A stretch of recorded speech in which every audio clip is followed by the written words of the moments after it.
ఒక్క విషయాన్ని నీ బుర్రకి నువ్వు బాగా ఎక్కించుకో. ఇంతకు ముందు గుండానే, ఇప్పుడు గుండాగా ఉంటాను, ఎప్పటికీ నేను గుండానే. దీని తర్వాత నేను ఇలాగే ఉండబోతున్నాను. నా కళ్ళ ముందు తప్పు జరిగితే కళ్ళు మూసుకొని ఉండను, గొడవ పడతాను. గొడవ పడకుండా ఉండను.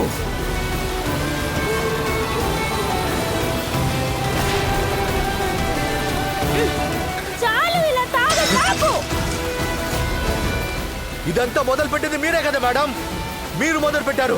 కానీ ఇప్పుడు ఈ నాటకాన్ని ముగించడం మాత్రము ఈ రౌడీయే, మర్చిపోకండి.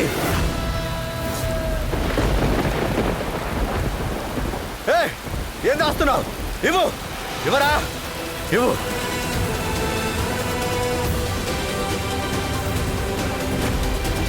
ఇక నేను ఏ హద్దులకి కట్టుబడి ఉండను.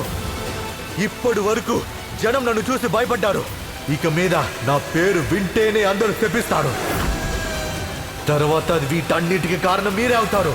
మీరే ఇక మీద ఒక పోకిరి రౌడీ భారీగా మీరు ఉండబోతున్నారు. అర్థమైందా?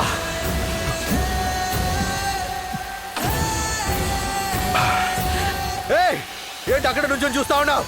నా గురించి వెళ్ళిపోదాం.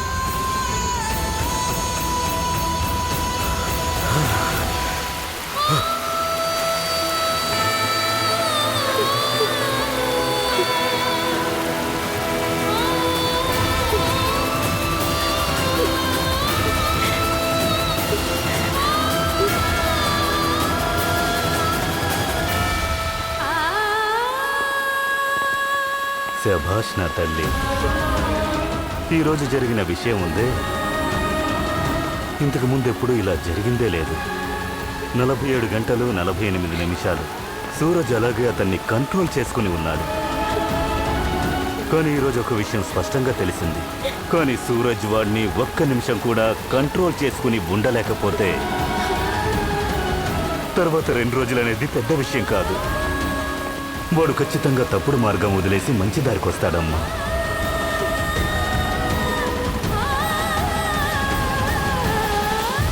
ఎందుకంటే ఇన్నేళ్లలో ఇప్పుడే వాడి మొహంలో వాడు మారుతున్న సూచనలు తెలుస్తున్నాయమ్మా. ఈరోజు ఒక తండ్రి కళ్ళల్లో ఒక కొత్త నమ్మకాన్ని ఏర్పరిచావు. వద్దు, ఏడవకమ్మా, వద్దు, నువ్వు ఏడవకూడదు. నాలో ఇలాంటి నమ్మకాన్ని కలిగించి నువ్వు నమ్మకాన్ని కోల్పోకూడదు. నువ్వు ఓడిపోయినట్టు అనుకోవద్దు. పోరాటాన్ని వదలకు. నువ్వు పెళ్లిని మనస్ఫూర్తిగా అంగీకరించావు కదా, అప్పుడు ఆ బాధ్యతను పూర్తి మనసుతో నెరవేర్చు. నాకు తెలుసు ఈ కార్యం అంత సులభం కాదని నాకు బాగా తెలుసు. మా సరళ వదిన, అలాగే మీ నాన్న, అలాగే మన పేదరికం, ఇవన్నీ నీ జీవితంలో అడ్డురాళ్లుగా వచ్చి నిలబడతాయి.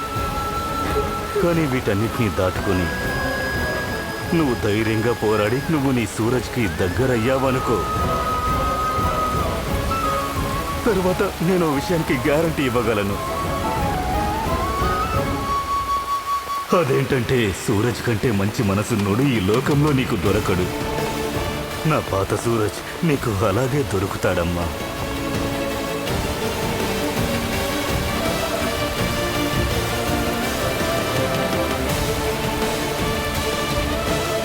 నా కొడుకు నిజంగా వజ్రమమ్మా.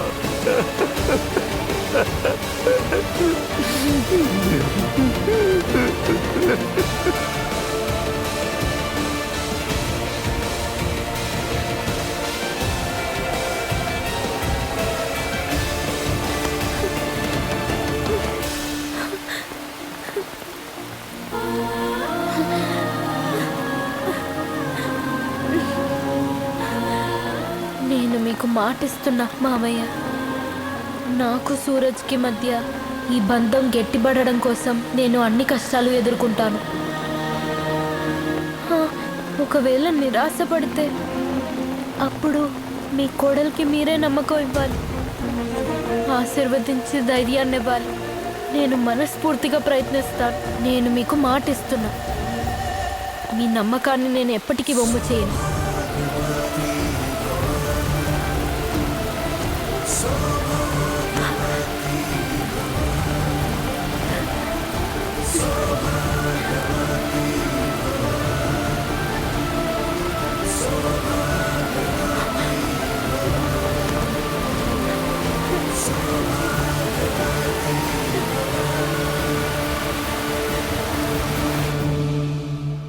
నన్ను ఎప్పుడు బాగా చూసుకుంటుంది. తను తినే ముందు నేను తినానా లేదో అని తెలుసుకుంటుంది. చిన్నప్పటి నుంచి ఇప్పటి వరకు నా ఒంటరితనంలో తను తోడుగా ఉండింది. అందుకోసం నీకిచ్చిన మాట కోసం తనని నేను వదిలేసుకోలేను. తను నా ఫ్రెండ్. నువ్వు నా మనసు మళ్ళీ గెలిచావు సూరజ్. ఈ రోజు కూడా అన్నావు నేను మాత్రమే నీ బెస్ట్ ఫ్రెండ్ అని. అందుకనే నేను నాకంటే నిన్నే ఎక్కువ ప్రేమిస్తాను. నువ్వంటే నాకు ప్రాణం తెలుసా. ఇంకా నువ్వేమో నా కోసం హద్దులన్నిటినీ దాటేసొస్తావు. అది మాత్రం కాదు, నువ్వు నా కోసం ఆ గూండాలతో గొడవ పడ్డావు. ఈరోజు చెప్పావు కదా నీ జీవితంలో నేను ఎంత ముఖ్యమని.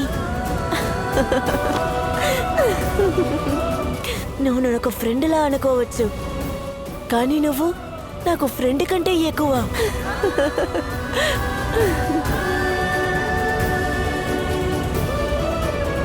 ఇంకా చూస్తూ ఉండు, నేను ఎలా నా సొంతమయ్యేలా చేస్తాను. నువ్వు నాకు మాత్రమే, నాకు మాత్రమే.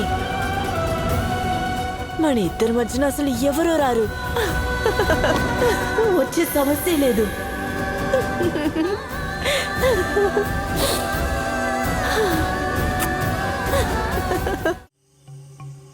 నీకు నాన్న చెప్పిందే ఒక పని, నువ్వు అది కూడా చేయలేవా? నువ్వు దేనికి పనికిరావు సూరజ్.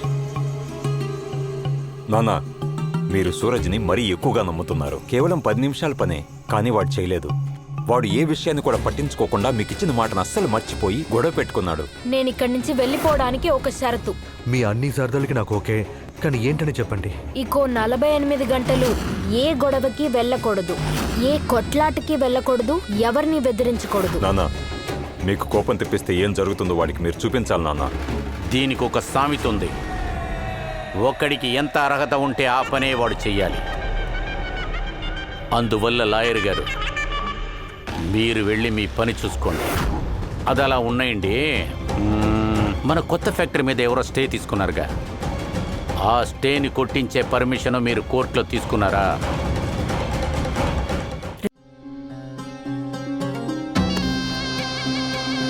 నీ బాబుకి అడ్వైస్ చేసే పని పెట్టుకోకు. ఎప్పుడు ఏంటి ఏం చెయ్యాలని నీకు నేను చెప్పాల్సిన అవసరం లేదు. సూరజ్ గురించి నువ్వు బాధపడక్కర్లేదు. నా ఆశ ప్రకారమే వాడు చేస్తాడు. సారీ నాన్నగారు, సూరజ్ మీద మీకు ఎందుకు ఇంత నమ్మకం? వాడు ఈశాని ఇంటికి తీసుకురాగలడా? అనురాగ్, ఒక మనిషి ఉపకారం పొందిన తర్వాత కూడా ద్రోహం చేస్తాడు. కానీ మనం పెంచే జంతువు మనం ఎంత చీకొట్టినా అక్కడే ఉంటుంది. అదేవిధంగా సూరజ్ నేను పెంచే జంతువు నా మాటే వింటాడు. వాడెప్పటికీ నాకు ద్రోహం చేయడు. వాడు నావాడు.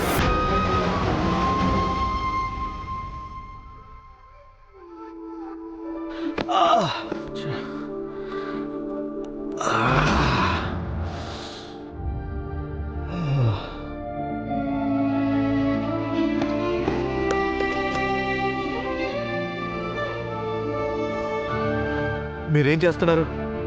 నాకు దీని అవసరం ఏం లేదు, మీరు చేయండి. నేను చెప్పేది వినిపించట్లేదా? మీరు జరగండి ప్లీజ్. భార్య ఎంత వినాలో అంతే వింటుంది.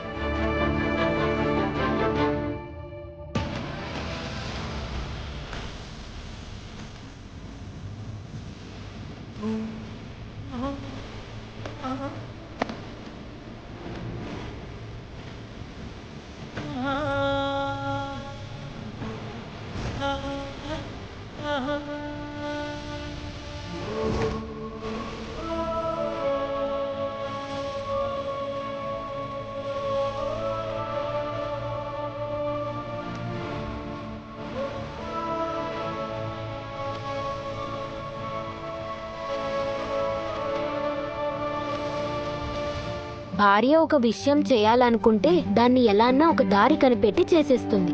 ఏంటి భార్య భర్త అని మాట్లాడుతున్నారు? ఇలా ఇబ్బంది పెట్టి చేయడం మంచిగా లేదు, అర్థమైందా మీకు? భర్త కోసం భార్య యముణ్ణి ఎదురించింది, కానీ నేనేమో... చాలు, మళ్ళీ మళ్ళీ భార్య భార్య అనకండి. మీరు నా భార్య కానే కాదు, అర్థమైందా? మనకి జరిగింది పెళ్లి కాదన్న విషయం మీకు చాలా బాగా తెలుసు. నిజంగా మీరు నా భార్య కారు, వినపడిందా?